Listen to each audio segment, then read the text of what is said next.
Maayong buntag mga kauban, ako si Queenie Holigon o ubani ko ninyo dinhi sa Tayud Elementary School, specifically dinhi sa lungsod sa Liloan, amihanang bahin sa Subo, aron atong masayran ang latest updates sa nagpadayong piniliay ning atong live coverage dinhi sa MyTV Cebu. Og karon atong makita no nga nagsugod na og ubay-ubay na gyud ang nangabot dinhi sa Tayud Elementary School nga mga mulupyo dinhi sa maong barangay aron mubutar sa ilahang gipili nga mga mulansa anilansar og ilahang gusto nga mo lingkod usab sa next na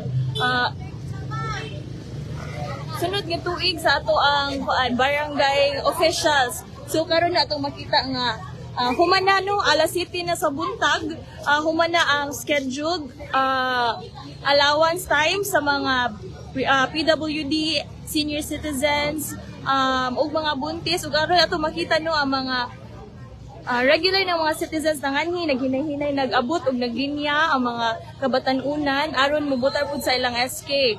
Ug karon atong tan-awon no ang sitwasyon dinhi. So, ang kani atong makita nga naglinya karon mao ni sila ang mga mulupyo dinhi sa Barangay Tayud nga wala pa nahibaw or dili pa sila familiar kung asa which exactly ilaha mga precincts. So, dinhi sa Barangay Tayud atong makita adunay 28 ka precincts nga naa dinhi.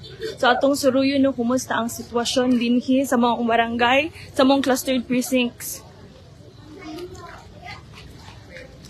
So atong makita nga adunay mga mag-assist ng mga staff alang sa ato ang mga PWDs and senior citizens.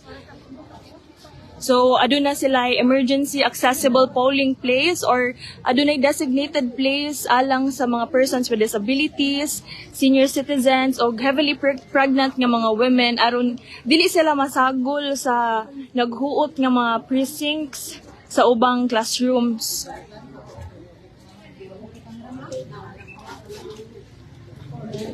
Kana dia kay parehas ra munta. Kana ba?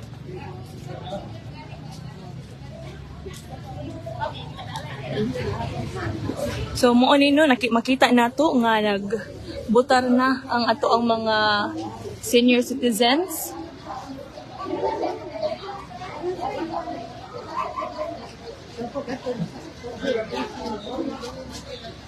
So ang kaning Tayud Elementary School aduna ni siya if I'm not mistaken 28 ka clustered precincts o kada precinct na ay adunay 3 to 4 ka precinct sa usa ka classroom. So itong makita nyo nga naglinya na sila. And so far ubay-ubay na gyud ang mga tao diri but still hapsay lang gihapon ang paglinya, walay gubot nga nahitabo, walay kagubot.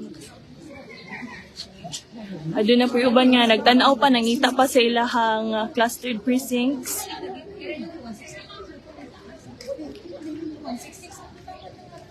Hello ma'am. Maing buntag ma'am, live ta karon sa MyTV Cebu. Unsay masturya na to naatay problems in finding our precincts?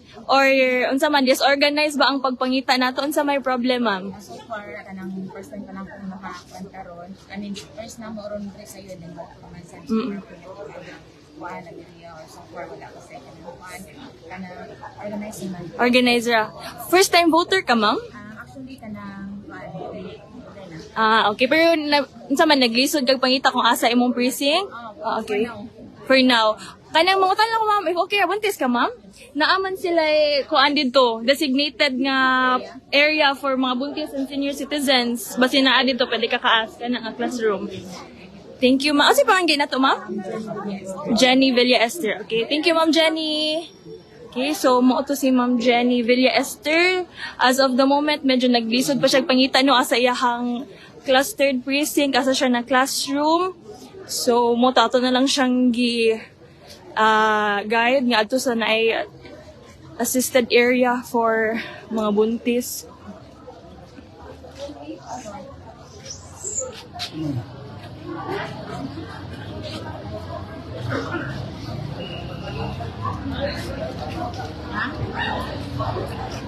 So karong buntaga medyo mainiton yun ang atong weather, no? So it's better to come here early to your polling precincts to cast your votes. Aron dili kaayo sobra ka init. Medyo dili pa sakit ang init karong orasa.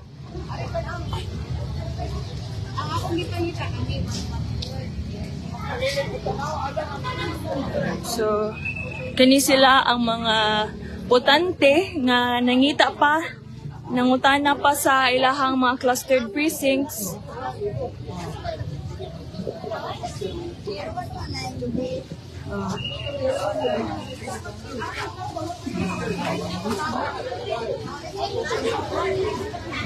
Ug sa pikas bahin aduna po'y mga per cluster nga nakasuwat din gi papilit.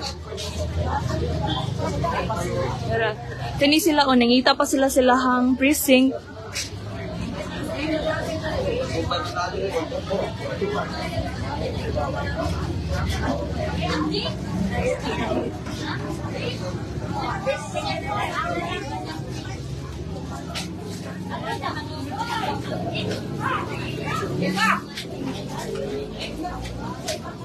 Atong suruyo no ang other areas aning barangay Tayud Elementary School.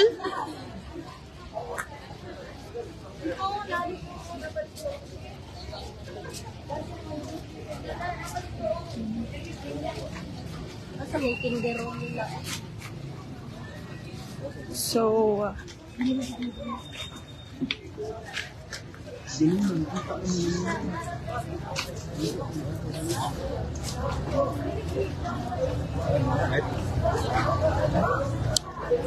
okay, so atong masayra no nga ang main dili man on problem pero ang main nga gikalisdan dinhi sa Tayud Elementary School is ang pagpangita sa ilahang clustered precincts. Medyo maglibog pa sila, wa pa sila katuod asa gyud exactly which classroom ang ilahang kung asa sila mukast sa ilahang votes, asa sila mobotar. And just to give an overview to everyone watching, dinhi sa Barangay Tayud, Liloan, specifically in Liloan, amihanang bahin sa Sugbo, adunay ang nanagan for barangay captain. Adunay 5 kabuok candidates for barangay captain. Apil na niini ang incumbent barangay captain si Isidro Cabahog, si Nicanor Cuyos, si Romilo Pepito, Ronald Pilapil ug si Marbelita Tumaliwan. And also for the running for the sangguniang barangay member or the kagawad, aduna tay 30 candidates.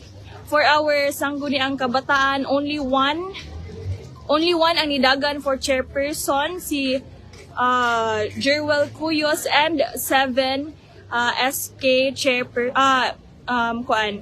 sangguniang kabataan member. So mao ka na ang atong latest update dinhi sa Barangay Tayud, dinhi sa lungsod sa Liloan.